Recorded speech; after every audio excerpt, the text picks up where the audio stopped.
Welcome সবাইকে আমাদের channel sugar and ব্রাউনিতে।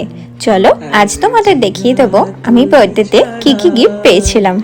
প্রথমেই খুলে ফেললাম দুই পিসির তরফ থেকে দেয়া দুটো বাড়িতে পরার জামা। তারপর ছিল ফুলকাকিমনির দেয়া বেলা ফিটার হানি ওথ পারফিউম। ফ্রেগরেন্সটা সত্যি খুব সুন্দর, তোমরা অবশ্যই ট্রাই করো। এই চকলেটটা তোমরা দেখেছো, আমার দেওর আমায় দিয়েছিল। কাকাই দিয়েছিল এই অরেঞ্জের শোল্ডার ব্যাগটা। আর টুয়ার দেয়া সেন্টেড ক্যান্ডেলটা তো তোমরা দেখেছো, আর তার সাথে ছিল এই ব্যাক কভারটা। তোমরা নিজেই দেখে বলো আমার ব্যাক কভারটা ফোনে লাগিয়ে কেমন লাগছে। চলো তোমাদের ক্যান্ডেলটা জ্বালিয়ে দেখাই।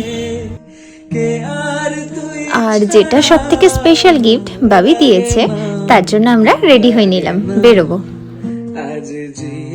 চলে এসেছি আমরা রিলায়েন্স জুয়েলার্সে। সেখানে গিয়ে ভাবছিলাম কি নেওয়া যায়, তারপরে ভাবলাম না ইয়াররিংটাই নিয়ে নিই। আমাদের 3-4টে মতো ইয়াররিং খুব পছন্দ হয়েছিল, তার মধ্যে আমি একটা নিয়ে নিলাম। আমার তো ভীষণ পছন্দ হয়েছে ইয়াররিংটা। এই যে গিফট কার্ডটা বাবি আমাকে বার্থডেতে গিফট করেছে। কার্ড প্রসেস চলছিল, ততক্ষণে আমরা দুজন মিলে বসে বসে একটু গল্প করছিলাম। আমাদেরকে কফি দিয়ে গেল, ও বলছে আমাকে কফিটা খাইয়ে দেবে। কফি খাচ্ছি আর আমরা কত মনোযোগ দিয়ে গল্প করছি দেখো। ও হ্যাঁ, চলো তোমাদেরকে ইয়াররিংটা ভালো করে দেখাই। ইয়াররিংটা আমাকে কেমন মানিয়েছে বলো তো। আমি যখন ইয়াররিং দেখছিলাম, ওরা তখন আমার একটা সারপ্রাইজ বার্থডে প্ল্যান করে রেখেছিল। ব্যাস, রিলায়েন্স থেকেও আমার একটা বার্থডে সেলিব্রেট হয়ে গেল। ভীষণ লজ্জা লাগছিল জানো, এই বছর যে কতগুলো কেক কাটলাম।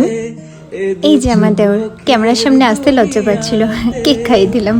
বাকিদের সাথেও কেকটা শেয়ার করে এবার বিলিং এর পালা। এখানে সব কাজ শেষ, এবার আমরা বাড়ি ফেরার পথে আমাদের পুচকির জন্য একটু মোমো আর একটা বার্গার নিয়ে নিলাম। আজকের ভিডিওটা এখানেই শেষ করছি, আবার দেখা হবে নতুন কোনো ভিডিওতে।